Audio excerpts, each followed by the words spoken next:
आज इस वीडियो में हम बात करने जा रहे हैं जिस टॉपिक पर, वो है physical and chemical changes. Physical chemical changes क्या होती हैं, इनमें क्या फ़र्क होता है और ये किस किस्म के केमिकल रिएक्शंस का या फिजिकल रिएक्शंस का नतीजा है। उर्दू में हम इसको कह सकते हैं कीमियाई और तबई तब्दीलियां। आइए शुरू करते हैं।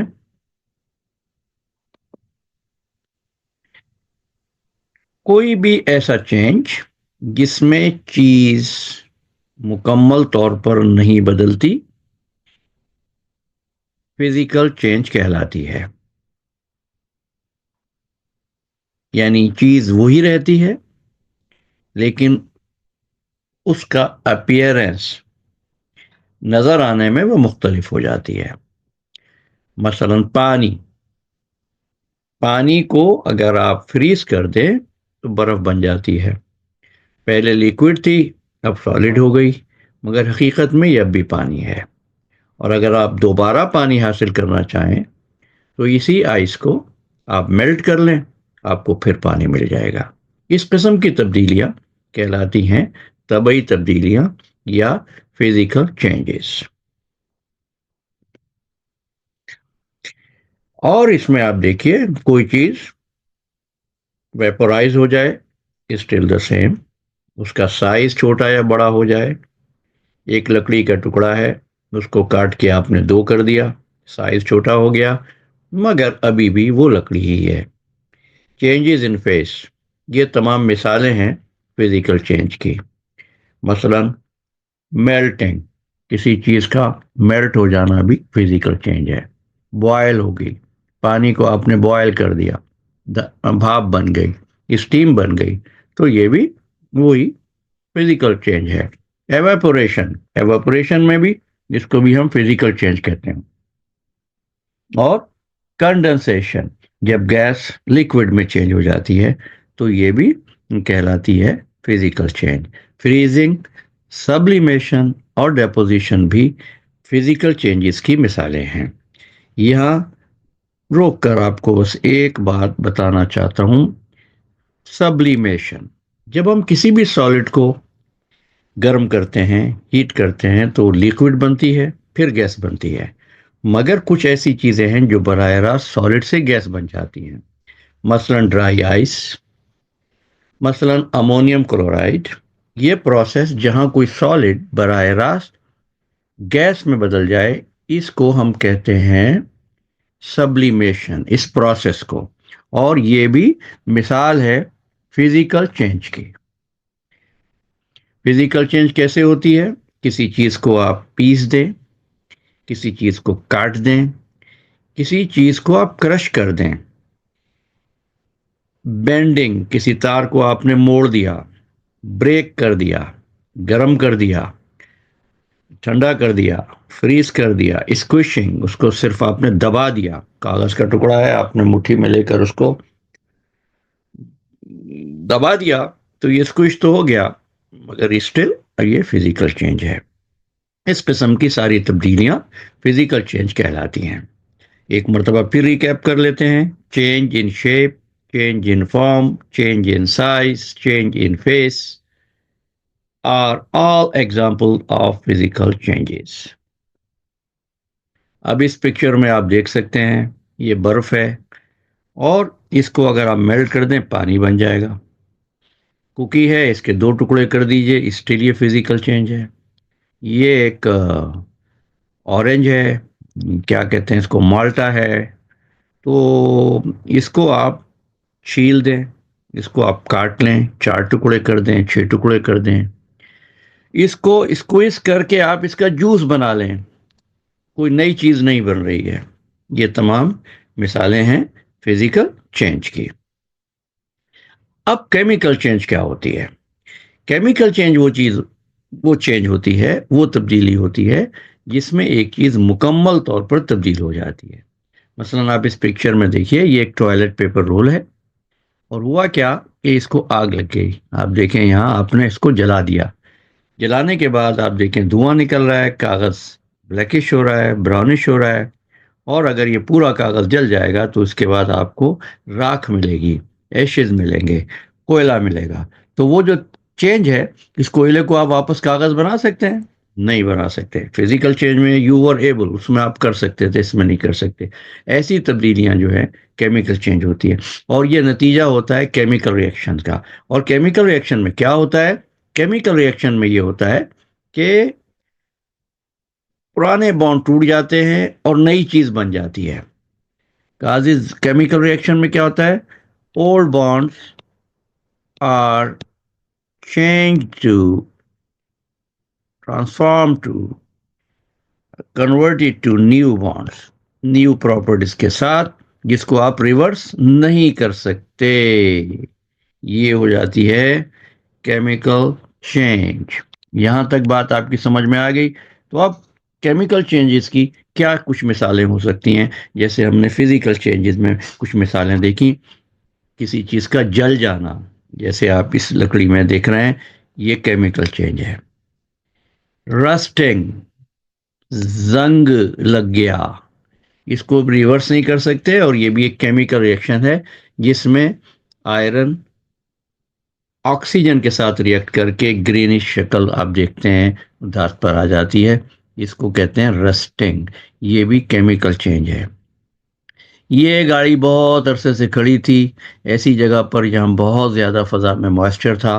तो आप देखें इसकी शक्ल क्या हो गई है कि अब ये ब्राउनिश, येलोइश, और इसकी चमक जो है ख़त्म हो गई है। टार्निशिंग कहते हैं इसको। तो ये भी जो है वो मिसाल है केमिकल चेंज की। इसमें भी कहीं कहीं रस्ट हो सकता है।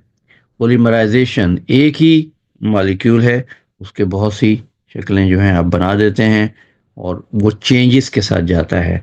आपको मालूम है ये पेट्रोलियम प्रोडक्ट होती है, इससे पेपर कप बनते हैं, जिसमें लोग आजकल डिस्पोजेबल जो चीज़ें होती हैं, खाना भी खाते हैं, पानी पीते हैं, वो सब चीज़ें जो हैं वो केमिकल रिएक्शंस के नतीजे में बनती है। उसमें पेट्रोल नज़र नहीं आता आपको, वो कागज़ नज़र आ रहा है, पेपर नज़र आ रहा है। तो ये बिल्कुल चेंज हो जाए जो चीज, तो उसको हम कहते हैं chemical change. Again, chemical change is a result of a chemical reactions where a substance is completely changed into a new substance. Okay, 5 तरह के केमिकल रिएक्शंस होते हैं। कौन से? पहला रिएक्शन कहलाता है कंपोजिशन रिएक्शन, या सिंथेसिस रिएक्शन, या कॉम्बिनेशन रिएक्शन। इसको हम सिंथेसिस भी कहते हैं। इसमें होता क्या है, दो चीजें आपस में रिएक्ट करती हैं और एक चीज बन जाती है, और वो फिर साथ होते हैं। ऐसी जो इस तरह का रिएक्शन होता है, इसको हम कहते हैं कंपोजिशन रिएक्शन या कॉम्बिनेशन रिएक्शन। जैसे ये हाइड्रोजन है H2, और ये ऑक्सीजन के साथ मिली, दोनों ने मिलके क्या बना दिया? पानी। अब पानी में हाइड्रोजन ऑक्सीजन दोनों एक साथ हैं, इस किस्म का रिएक्शन कहलाता है कंपोजिशन रिएक्शन। ओके, अब 4 किस्म के और रिएक्शन, मैंने कहा 5 रिएक्शन है। ये पहला रिएक्शन तो ये हो गया, इसको आप कॉम्बिनेशन भी कह सकते हैं, इसको आप सिंथेसिस भी कह सकते हैं, इसको आप कंपोजिशन भी कह सकते हैं। दूसरा रिएक्शन क्या होता है? Decomposition reaction. दो चीजें एक साथ थी, ब्रेक डाउन हुआ, ए अलग हो गया, बी अलग हो गया। इसमें जहां मेरा पेन आप देख रहे हैं, अच्छा इसी तरह पानी था, हाइड H2O, केमिकल रिएक्शन हुआ, हाइड्रोजन अलग हो गई, ऑक्सीजन अलग हो गई। इसमें एक चीज क्या हुई? डिकम्पोज हो गई। डिकम्पोज का मतलब होता है टूट जाना, ब्रेक डाउन हो जाना। ऐसे रिएक्शन को हम कहेंगे डीकम्पोजिशन रिएक्शन। ठीक है, इस साथ में ये पिक्चर है, इसको देख लीजिएगा तो आपकी समझ में आएगा कि रियल लाइफ में भी ये होता है। केमिस्ट्री का ताल्लुक है हमारी रियल लाइफ से भी। बस फर्क इतना है, कभी ये ह्यूमंस के दरमियान होता है, कभी ये चीज़ों के दरमियान होता है, कभी ये केमिकल्स के दरमियान होता है। तीसरा रिएक्शन क्या होता है? तीसरी किस्म है सिंगल रिप्लेसमेंट रिएक्शन। जैसे ये बी और सी एक कंपाउंड में थे, ये ए के साथ मिले और बी को रिप्लेस कर दिया ए ने। पहले ए अलग था लेफ्ट साइड पर, यहां बी अलग हो गया। ऐसा भी हो सकता है कि ए और बी एक हो जाए और सी अलग हो जाए। ये डिपेंड करता है नेचर ऑफ द कंपाउंड पर। रियल लाइफ में Mg+2HCl, तो क्या हुआ, Mg ने रिएक्ट किया HCl के साथ और ये कंपाउंड बन गया और हाइड्रोजन अलग हो गई। कितनी चीजें निकली इसमें से, सिर्फ एक। इसलिए इसको कहेंगे सिंगल रिप्लेसमेंट, सिर्फ एक चीज रिप्लेस हुई है। ठीक है, इस पिक्चर में भी देख सकते हैं राइट साइड पे क्या हुआ। अब मैं इसको एक्सप्लेन नहीं करूंगा। ओके, अब चौथी किस्म का रिएक्शन ये कहलाता है double replacement reaction. Two chemicals वो जगह बदल देते हैं, ए एक्स था, बी वाई था, लेफ्ट साइड पे रिएक्शन हुआ, अब ए वाई बन गया और बी एक्स बन गया। कितनी चीजें यहां तब्दील हुई, दो चीजें। ऐसे रिएक्शन को कहते हैं double replacement reaction. Real life में, रियल केमिस्ट्री में, पोटेशियम आयोडाइड के आई, लेड नाइट्रेट, क्या हुआ, के ने रिएक्ट किया इसके साथ NO3 के साथ, ये कंपाउंड बन गया, और लेड ने रिएक्ट किया आयोडाइन के साथ और ये लेड आयोडाइड बन गया। इस किस्म का रिएक्शन क्या कहलाता है, इस किस्म का रिएक्शन कहलाता है double replacement reaction, because two chemicals, two substances में स्विचिंग हो रही है प्लेस की और वो बदल रहे हैं, उनका रिएक्शन अब दूसरे के साथ हो गया, इसको कहते हैं डबल रिप्लेसमेंट रिएक्शन। आखिरी किस्म रिएक्शन की क्या क्या कहलाती है, कंबस्शन रिएक्शन। कंबस्शन किसी भी ऐसे रिएक्शन को कहते हैं जहां कोई चीज ऑक्सीजन के साथ रिएक्ट करती है, और जब भी कोई चीज ऑक्सीजन के साथ रिएक्ट करती है तो नतीजे में कार्बन डाइऑक्साइड और पानी पैदा होता है। यानी इसमें पहचान अगर आप करना चाहो इस रिएक्शन की तो बहुत आसान है। ये केमिकल रिएक्शन का एरो बन गया, हील्स, राइट साइड पे या लेफ्ट साइड पे, एक साइड पे लाजमी तौर पर O2 होगा, दूसरे साइड पे CO2 प्लस H2 होगा। मेक श्योर अगर आप देखो कि इन प्लेस ऑफ रिएक्टेंट या प्रोडक्ट राइट साइड पे या लेफ्ट साइड पे एक तरफ O2 हो, दूसरी तरफ कार्बन डाइऑक्साइड और H2O हो, तो ये हमेशा कंबस्शन रिएक्शन होता है जो जलने के नतीजे में होता है। और आमतौर पर ये कार्बन और हाइड्रोजन कार्बोहाइड्रेट कंपाउंड में आता है। जो रिएक्शन होता है जो पौधे करते हैं अपना खाना बनाने के लिए, फूड बनाने के लिए, फोटोसिंथेसिस, वो भी इसी तरह की एक मिसाल है। उसमें होता क्या है, कार्बन डाइऑक्साइड और पानी ये रिएक्ट करते हैं और इसके नतीजे में क्या बनता है, इसके नतीजे में बनता है C6H12O6 प्लस O2। देखिए इसमें राइट साइड पे O है, लेफ्ट साइड पे ये है, हमने आंख बंद करके कह दिया कि ये कंबस्शन रिएक्शन है। ऐसे बहुत से रिएक्शन है down the road, when we will get into further details, further chapters, we would study more. कैसे पता चले, क्या सबूत है कि भाई ये केमिकल रिएक्शन है, या तो कलर चेंज हो जाएगा, उसकी बू चेंज हो जाएगी, एक प्रेसिपिटेट बनेगा। प्रेसिपिटेट क्या होता है, प्रेसिपिटेट एक सॉलिड सब्सटेंस होता है, इसको आप लाखों गैलन पानी में भी डिसॉल्व करने की कोशिश करें, कभी डिसॉल्व नहीं होता। लगता है ऐसा जैसे लिक्विड के अंदर बन रहा है, बट एक्चुअली ये लिक्विड नहीं है, ये सॉलिड होता है। इसको कहते हैं केमिस्ट्री की जबान में प्रेसिपिटेट। गैस बन जाती है, ये भी एक पहचान है कि ये केमिकल चेंज है। तो इस किस्म की तमाम तब्दीलियां केमिकल चेंजेस या कीमियाई तब्दीलियां कहलाती हैं।